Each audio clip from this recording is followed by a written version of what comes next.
तो चलिए देखते हैं।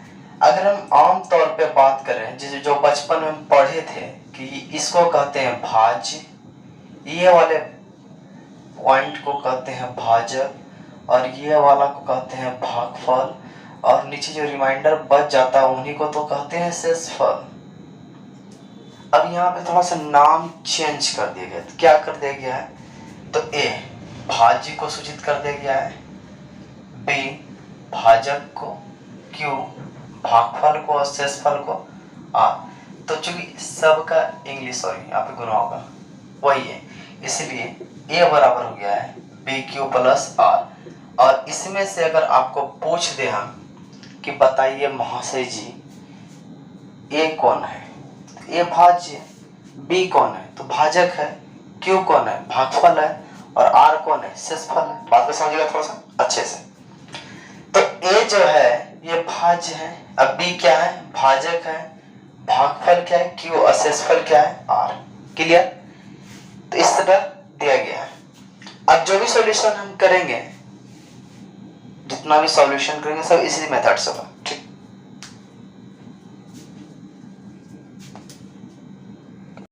एक 135 और 225 कहता है यूक्लिड विभाजन एल्गोरिथम के माध्यम से एचसीएफ ज्ञात करना है। ठीक है, तो चलो देखते हैं। तो सबसे पहले हम क्या करेंगे, 135 से 225 में डिवाइड करेंगे।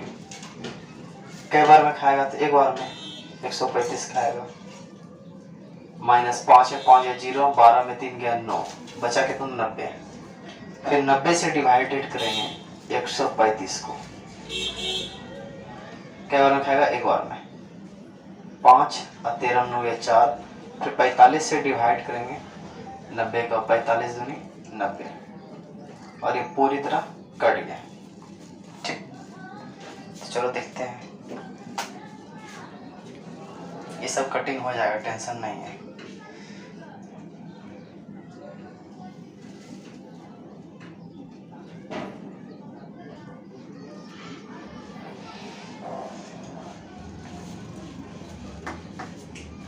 अब स्टेप नंबर 1 फॉर्मूला होता है जो हम पढ़े थे, भाज्य बराबर भाजक गुना भागफल और जोड़ शेषफल, पढ़े थे ना। अब हम क्या करेंगे, इसी मेथड को थोड़ा ढंग से समझेंगे। भाज्य को ए से सूचित किया जाता है, भाजक को बी से और भागफल को क्यू से और शेषफल को आर से। इसलिए हो गया ए बराबर बी क्यू प्लस आर। अब हम स्टेप बाय स्टेप काम करेंगे। तो यहाँ पे जब इस घर को देखेंगे, इस घर में तो पहले ए कौन है 225, तो लिख दिए 225 बराबर बी कौन है। सब इसको इससे पहले भी हमको एक चीज देखना है कि ए बी क्यू और आर इस टाइप से रहता है।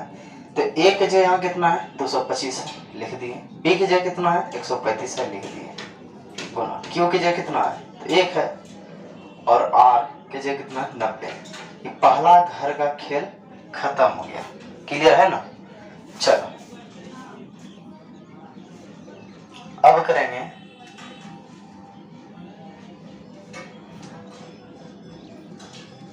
ये पहला घर का खेल खत्म हो गया। तो अब इसको इससे हमको मतलब नहीं है। अब नीचे आ जाओ, ये समझाने के लिए बताया जा रहा है। 135 है ए, 135 ये वैल्यू क्या हो गया ए हो गया, ए है। उसके बाद बी की जगह क्या है 90 है, तो बी की जगह 90 दे दिए गुना। क्यू की जगह कितना है 1 है, दे दिए। और आर की जगह कितना है 45 है, दे दिए। माना हमारा ई घर का भी खेल खत्म हो गया। ठीक, अब तीसरा स्टेप पढ़ेंगे। तो तीसरा स्टेप कितना है 90 है, ए का मान, बी का मान कितना है 45 है गुना क्यू का मान कितना है 2 है और शेषफल 0। जब तक शेषफल 0 नहीं आ जाए तब तक हमको कटाना पड़ता है। यहाँ पर एचसीएफ क्या होगा तो लिखेंगे 135 और 225 का एचसीएफ कितना हुआ तो 45 हुआ। ठीक, ये मेरा आ गया आंसर। और इसी तरह सभी क्वेश्चन को बनाना। ये रफ है, इसको रफ में यूज कर सकते हैं। 96 से डिवाइड करेंगे 38,220 को, जैसे डिवाइड करेंगे तो एक बार में खाएगा, जब तक यहाँ से मान छोटा नहीं होगा तब तक उससे डिवाइडेड नहीं करेंगे। तो यहाँ से पहले मान छोटा होना चाहिए, चलिए करते हैं। तो पहले एक से जब डिवाइडेड किए तो 196 खिला है, तो 12 में 6 गया 6, बचा 7, 17 में 9 गया 8, 2 में गया 1, फिर 2 उतर गया, फिर इनको 9 से डिवाइडेड किए और 9 से मल्टीप्लिकेशन के 1754 आया, इसको कम किया मैंने माइनस किया तो 108 हुआ, 0 उतारे 5 से खिलाए पड़ गया। ठीक, तो 11 से ए का वैल्यू कितना, ए का वैल्यू 38,220, इसी को ए कहेंगे। बी का वैल्यू कितना, इसको कहेंगे बी 196, और क्यू का वैल्यू कितना 195, और जो शेषफल है तो शेषफल रिमाइंडर क्या बचा है, 0 बचा है, और जब शेषफल 0 आ जाए तो फिर खेल खत्म। मतलब जो HCF होता है ये B होता है, याद रखना है हमको। यूक्लिड विभाजन एल्गोरिथम के माध्यम से जब भी सवाल कहेगा तो हमको ऐसे ही बनाना है, श्योर नंबर मिलेगा। लिख देंगे, चूंकि ये अतः का यूज कर देंगे, जो अतः 196 और 38,220 का HCF 196 ही है आंसर। क्लियर। चलो तीसरा नंबर क्वेश्चन देखते हैं। 867 और 255 का यूक्लिड विभाजन एल्गोरिथम के माध्यम से HCF ज्ञात करना है। तो सबसे पहले क्या करें, छोटा से बड़ा में भाग देंगे। तो 255 से जब 867 में भाग दिए तो 3 बार में ये कटा, तो 3 5 15, 3 5 15 1 16, 3 6 1 7, तो शेषफल क्या बच गया 102। अब 255 से 102 छोटा है, छोटा है तो क्या करें, मोसो का रूप यहाँ पे लेगा, तो मोसो बनाएंगे तो 255 लगाएंगे। अभी 2 से गुना करेंगे 204, मैंने कैलकुलेशन किया 51 बचा, 51 से 51 दूनी 102। अब यहाँ पे जो बैठाना है थोड़ा यहाँ पर ध्यान देना है। फार्मूला क्या होता है, ए बराबर B Q plus R, Euclid विभाजन एल्गोरिथम का जो यूजेबल फार्मूला है, किसका, यूक्लिड विभाजन एल्गोरिथम के माध्यम से जो फार्मूला को यूज कर रहे हैं वो कौन सा है, ए बराबर बी क्यू प्लस आर है। अब थोड़ा स्टेप समझते हैं। जब पहला घर, अगर पहला घर को हम घेरते हैं तो क्या होता है कंडीशन, यहाँ पूछेंगे ए कौन है तो 867 है, बी कौन है 255 है, क्यू कौन है तो 3 है, और आर कौन है 102 है। इस घर का काम खत्म हो गया। अब जब आएंगे इस घर में, इस घर को फिर घेरते हैं। इस घर में ए का मान कितना है, तो ए का मान 255 है, बी का मान कितना 102 है, क्यू का मान कितना है 2 है, और शेषफल 51। अब इस घर का भी काम खत्म हो गया, इसका भी काम खत्म हो गया। इनका देखते हैं, इनमें ए का मान कितना है 102 है, बी का मान कितना है 51 है, और भागफल कितना है 2 है, और शेषफल कितना है 0 है। जब तक शेषफल 0 ना आ जाए तब तक इनको कटाते रहेंगे।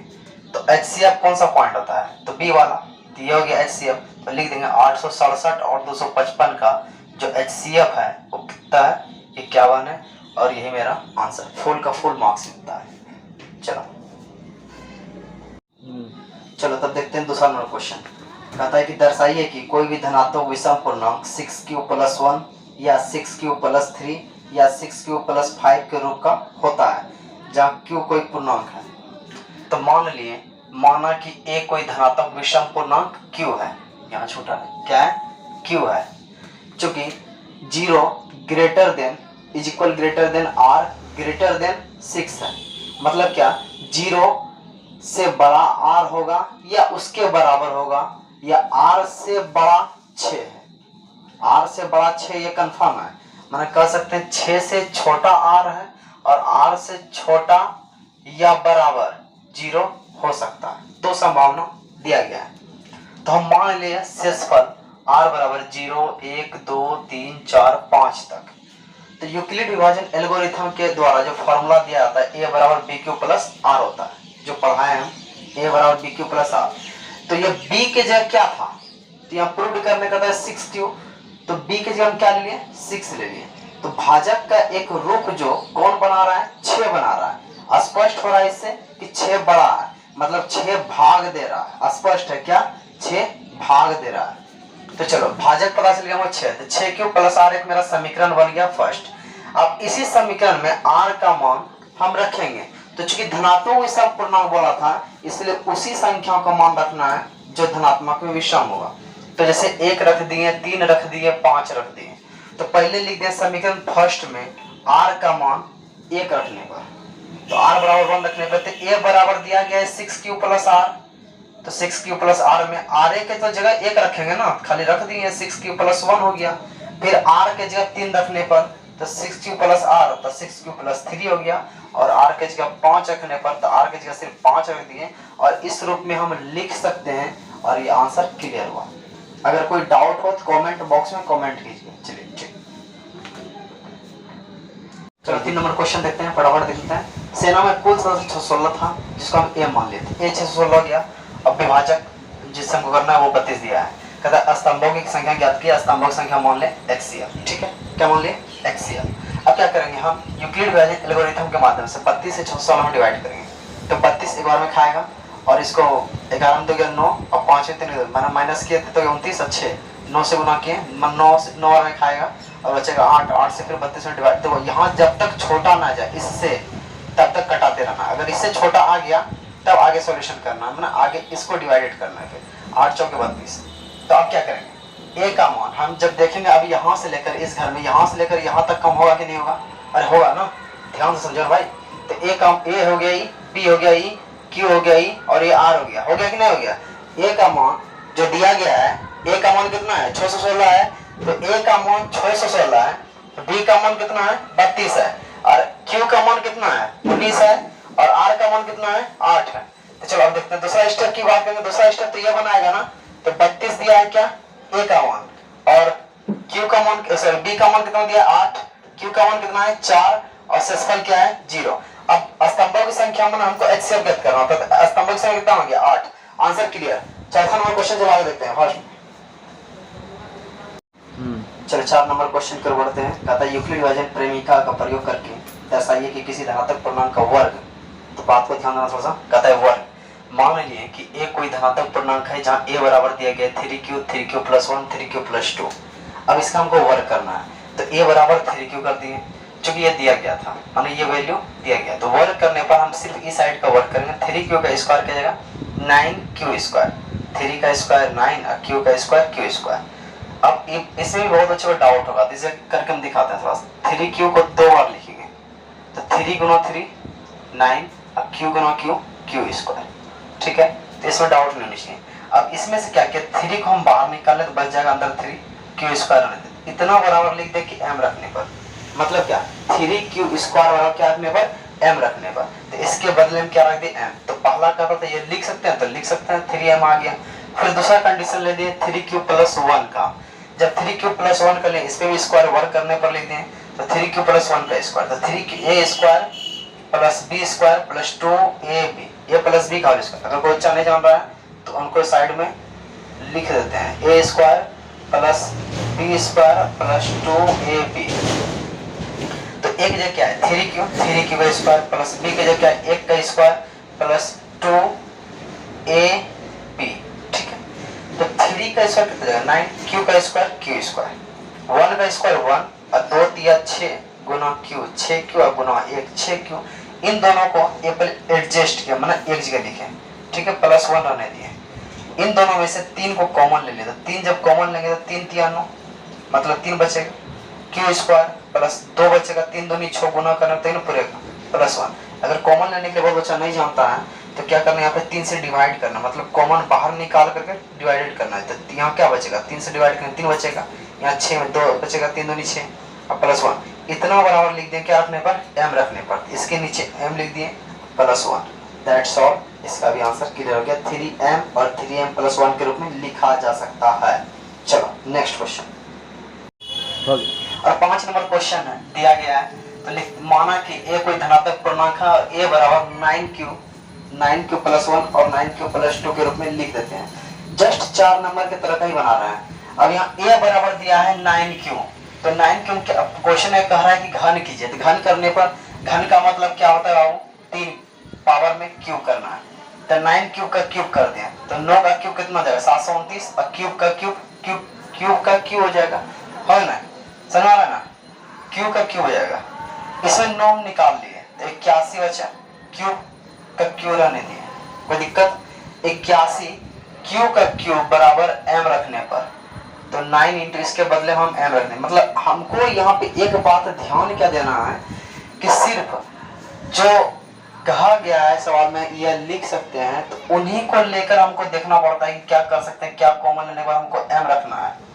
तो 9 गुना m रखने पर लिख दिए हम, और इसके बदले में क्या रख दिए m। क्लियर है। उसके बाद a बराबर 9 क्यूब प्लस 1 लिख दे घन करने पर, तो इसमें भी घन के 9 क्यूब प्लस 1 का cube a cube plus b cube plus 3ab into a plus b होता है कि नहीं होता है। a प्लस b का होल क्यूब का होता है, तो a cube plus b cube plus 3ab into a plus b, यही होता है ना। अरे भाई साहब, तो इसी के माध्यम पे इसको बैठा दिए, तो a cube plus b cube plus 3ab into a plus b, तो 9 का क्यूब 729, और क्यूब का क्यूब एक का क्यूब 1 और 9 27 क्यूब, 9 क्यूब प्लस 1 दे दिए। अब 729 का क्यूब रहने दिए, 27 क्यूब को 9 क्यूब से गुना करेंगे कितना है, 243 क्यूब स्क्वायर प्लस 27 क्यूब को 1 से गुना करेंगे 27 क्यूब होगा। 729 का क्यूब लिख दिए, 243 क्यूब स्क्वायर और 27 क्यूब और प्लस 1 को पीछे लिख दिए। इन तीनों में से हम 9 कॉमन निकाल दिए। जब 9 कॉमन निकालेंगे तो क्या बचेगा, 81 क्यूब का cube plus 27 cube square plus 9 27 cube plus 1 run दे, इतना बराबर लिख दिया। हम क्या बोले थे, कॉमन इसलिए लिया गया है ताकि जितना ही बचेगा उसको हम m लिख दें, डायरेक्ट लिख देंगे m रखने पर, ठीक है। इतना बराबर m रखने पर लिख दिए हम, और 9m प्लस 1 हो गया। क्लियर हो गया कि नहीं हो गया। जस्ट उसी प्रकार से करेंगे जिस टाइप से इसमें कहते उसी टाइप से इसे भी करेंगे। जो भी यहाँ पे बचेगा 9 कॉमन लेने के बाद लिख देंगे इतना बराबर m रखने पर, और आसानी से 9m प्लस 8 आ जाएगा। समझ में आ गया। अगर कोई दिक्कत हो तो वीडियो के नीचे कमेंट कीजिए। Thank you. आप लोगों के लिए जितनी मेहनत की है, अगर आपको वीडियो अच्छा लगा हो तो लाइक सब्सक्राइब कीजिए और दोस्तों के साथ शेयर भी कीजिए। Thank you.